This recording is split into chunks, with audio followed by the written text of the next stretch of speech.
ఇక ముందు రావాలనుకునే వాళ్ళు ఫస్ట్ అప్రోచ్ అవ్వాలి అని అనుకుంటే ఎట్లాంటి కేర్ తీసుకోవాలి, ఎక్కడ అప్రోచ్ అవ్వాలి? ఏ ప్రోగ్రామ్ మీద వద్దామనేది ఫస్ట్ డిసిషన్ ఓకే. తీసుకోవాలి.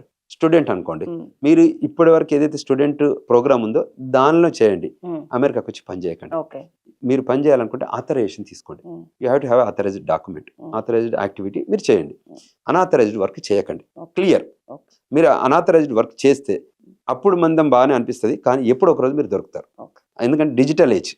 దే విల్ దొరకాల్సింది నిజానికి వస్తున్న వాళ్ళు కాదు సార్, వస్తున్న వాళ్ళని ప్రేరేపిస్తున్న ఈ మధ్యవర్తులు అనే వాళ్ళు కూడా దొరకాలి. ఎడ్యుకేట్ కావాలి. ఆ, సో వాళ్ళు ఏం చేస్తారంటే మీకు అంటే కత్తెర కరెక్ట్ గా అక్కడ పడితే కరెక్ట్ రిపీట్ ఎక్కువ అవ్వదు కదా, దానికి సంబంధించి ఏమైనా కరెక్ట్ డెసిషన్స్ తీసుకుంటే బాగుండదా? తప్పకుండా మీరు అన్నది చాలా వ్యాలిడ్ పాయింట్. ఆ లైన్లో థింక్ చేయాలి. ఉమ్, వాళ్ళు ఒకప్పటిలాగా ఎడ్యుకేషన్ లేకుండా లేరు. ఉమ్, ఇప్పుడు మేము వెళ్ళినప్పుడు ఉన్నప్పుడు ఈ ఫోన్లు లేవు. అవును. ఇవాళ గూగుల్లో సెర్చ్ చేసుకోవచ్చు. ఉమ్, ఇవాళ నేను ఏదైనా మీకు చెప్పాను అనుకోండి, మీరు వెళ్ళి వెంటనే, వెరిఫై అవును. చేసుకోవాలంటే గూగుల్లో వెళ్ళి చెక్ చేసుకోవాలి.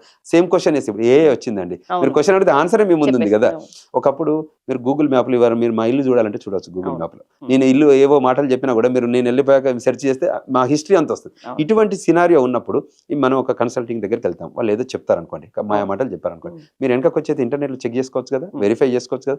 ఉమ్, మనం గ్రాడ్యుయేట్ చేసిన వాళ్ళే వెళ్తున్నాం కదా. అవును. అంటే మన ఏదో 10th వాళ్ళు హై అవును. స్కూల్లో వెళ్ళట్లేదు కదా. సో ఉమ్, గ్రాడ్యుయేట్ ఆ మెమరీ, ఆ ఎడ్యుకేషన్, ఆ నాలెడ్జ్ అయితే ఉంది కదా. ఉమ్, సో ఆ లైన్లో వెళ్తే ఇబ్బంది ఏం లేదు. ఓకే.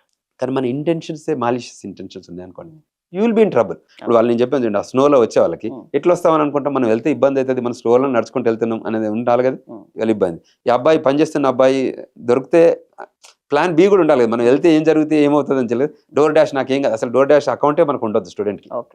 డోర్ డాష్ అకౌంట్ పెట్టుకున్నారు, వేరే వాళ్ళ పేరు వాడుకొని. ఉమ్, సో ఇందులో దొరికిపోయారు, ఇబ్బంది. సో తప్పకుండా ఏం చెప్తుంటే మీరు అన్నట్టు ఏదైనా కూడా ఎడ్యుకేట్ చేయండి. మీరు అంటే ఆ దళారీ వ్యవస్థ ఉంటుంది, అవును. అది ఎప్పటికీ ఉంటుంది. ఎక్కడైనా ఉంటుంది. ఉంటుంది. మనం ఎడ్యుకేట్ కావాలి, ఉమ్, దాన్ని కరెక్ట్ చేయాలి. వాళ్ళు మనల్ని ఎప్పటికీ మాయమాటలు చెప్పే వాళ్ళు ఉంటారు. అప్పుడప్పుడు ఇటో రెస్పాన్సిబిలిటీ. మనం ఓన్ ఎడ్యుకేట్ కావాలి. తర్వాత గవర్నమెంట్ ఆఫ్ ఇండియా కానీ, గవర్నమెంట్ ఆఫ్ తెలంగాణ కానీ, గవర్నమెంట్ ఆఫ్ ఆంధ్రప్రదేశ్ కానీ ఇందులో చాలా స్ట్రిక్ట్ తీసుకోవాలి. ఓకే. తర్వాత మీడియా, ఇప్పుడు మీ పల్లవి టీవీ లాంటి వాళ్ళు అందరూ కలిసి ఎడ్యుకేట్ ఇది ఇట్స్ అ కంటిన్యూస్ ప్రాసెస్ అండి. ఇది ఒక్కరితో ఎందుకంటే మైగ్రేషన్ కూడా ఆగదు. Um, it's a continues. Every year students వస్తూనే ఉంటారు, లక్షల మంది అమెరికాకి వస్తూనే ఉంటారు. వాళ్ళకి కంటిన్యూస్గా మేము కూడా ఎడ్యుకేట్ చేస్తున్నాం. If they follow they will be placed nice, if they don't follow they will be in trouble. Okay. ఆ ట్రబుల్ జరగొద్దు అనేది మనం అఫ్రంట్ చెప్తున్నాం. ఇప్పటిదాకా మన ఇండియన్స్ ఎవరైతే రావాలనుకునే వాళ్ళకి మనం మెసేజ్ త్రూ ఈ ఎపిసోడ్ అంతా చేసాం. ఫైనల్ గా సార్, అక్కడున్న అమెరికన్స్, అక్కడున్న మన ఇండియన్ ఎన్ఆర్ఐస్ వాళ్ళకి చెప్పాలంటే, అంటే ఈ గందరగోళంలో వాళ్ళు ఇంకెక్కువ స్ప్రెడ్ చేస్తున్న పరిస్థితి, ఫస్ట్ అమెరికా అనే స్లోగన్ ని ఎక్కువ ప్రాపగండా చేస్తూ ఆ ప్రాసెస్ లో ఎక్కువ గందరగోళాన్ని, ఎక్కువ టెన్షన్ వాతావరణాన్ని క్రియేట్ చేస్తున్న పరిస్థితి, వాళ్ళకి ఏం చెప్తారు ఫైనల్ గా? ఇప్పుడు నిన్న మార్నింగ్ మాట్లాడుతుంటే ఒకటి, ఇప్పుడు ఐసోలు ఏం చెప్పారు, వెబ్సైట్లో ఏం పెట్టారు, ఎక్కడన్నా if you see something say something అని ఒక ఉంటుంది. సో మీరు ఎక్కడన్నా తప్పు ఉంటే చూడండి అంటే మనల్ని కంప్లైంట్ చేసుకుంటున్నారు. ఓ, అదే. అక్కడ ఉన్న వాళ్ళు అమెరికా, ఇది ఇండియా కాదు. సో వీళ్ళు కాల్ చేసి ఇక్కడ వాళ్ళ వెబ్సైట్లో పెట్టారు, if you see something that there is illegal workers పనిచేస్తుంటే మీరు చెప్పండి అంటే, ఇప్పుడు ఎంటర్ చేస్తున్నారు. First name last name enter చేసి తెలుస్తుంది కదా అందరికి, ఒకరికొకరికి. సో చేయడం వల్ల అవుతుంది. సో దీన్ని తర్వాత వన్ ఆఫ్ ద పాప ఇట్లా సిబిపి ఆఫీసర్ పట్టుకుంటే ఏం చెప్పింది, ఆఫీసర్కి ఏం చెప్తుందంటే, నేను ఒక్కరిని దాన్ని తప్పు చేయట్లేదు, మా బ్యాచ్ ఉంది, మా బ్యాచ్ అందరం కలిసి ఇదే పని చేస్తున్నాం అని చెప్తారు. చూడండి మైండ్ సెట్ ఎలా ఉందో. సో ఆఫీసర్ ఏం చేస్తారు, సరేనమ్మా నిన్ను వదులుతా కానీ మిగతా 10 పేర్లు చెప్పండి అంటారు. ఆ పేర్లు చెప్పు 10 అంటే చెప్పేస్తారు. ఈమెను పట్టుకుంటారు, ఈమెను డిపోర్ట్ చేస్తారు, ఈమెకు బ్యాన్ చేస్తారు, ఆ 10 మంది ఇంపాక్ట్ అవుతారు. You're getting my point, what is exactly happening in America now. So population పెరిగింది. Now if you observe it, last 10 yearsలలో ఒక generation marching towards to America.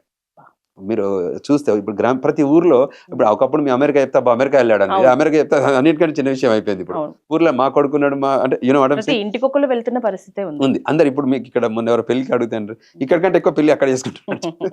So the moment of the, so ఒక generation moment ఉంది, వెళ్ళారు.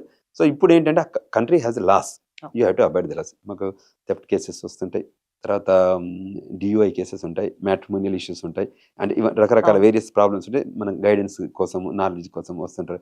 తర్వాత ఈ మధ్య money laundering దాంట్లో కూడా మన వాళ్ళు ఇన్వాల్వ్ అవుతున్నారు. మేము అందరికి ఒకటే విషయం చెప్తున్నాం, please don't involve. If somebody offers, deny it. No, I don't want to do this. నాకు తెలుసు, నేను ఐఎమ్ ఫోకస్డ్ ఆన్, ఇక్కడ నా వచ్చిన పర్పస్ ఏంటి, చదువుకోవడం, పర్పస్ ఏంటి, వర్క్ చేయడం, పర్పస్ ఏంటి, లివింగ్ గుడ్ లైఫ్. మీరు అందులో ఉన్నంత మనకి ఎవ్వరు మన బట్టి, మనం వక్ర మార్గంగా పోతే ఏదో ఒక రోజు FBI ఇన్వాల్వ్ అవుతుంది, మన పోలీస్ ఇన్వాల్వ్ అవుతుంది, లోకల్ వస్తారు, పట్టుకొని పోతారు, అక్కడ ఎవరిని వదలరు. Okay. ఎంత ఇవాళ మిస్టేక్ చేసిన అనుకో 10 ఏళ్ల తర్వాత కూడా పట్టుకుని పోతారు. ఆ సిస్టమ్ అక్కడ ఉంది. లేట్ అవర్ అయినా కూడా చాలా రెఫరెన్స్ ఉన్నాయి. కానీ ఇప్పుడు మనం అంటే నేమ్ ఇట్, బట్ ఇంకోటి ఏంటంటే ఏదైనా తప్పు జరిగి దొరికినాం అనుకోండి, పబ్లిక్ యాక్సెస్ ఫైల్స్ అంటారు, వెబ్సైట్ లో పెడతారు, Okay. Open Open. Everything, first name last name details అన్ని పెడతారు. దాయడం అంటూ ఉండదు. అది Okay. అంటే వాళ్ళ ఉద్దేశం ఏంటంటే మిగతా వాళ్ళు ఇటువంటి మిస్టేక్ చేయొద్దనే ఉద్దేశం తప్ప, not that defaming them. So that మిగతా వాళ్ళు కూడా అలానే శిక్షలు కూడా చాలా స్ట్రిక్ట్ ఉంటాయి. ఏదో మీద వదిలేరు. సో చాలా ఆ శిక్ష వల్ల ఇంకొకరు మళ్ళీ తప్పు చేయరు.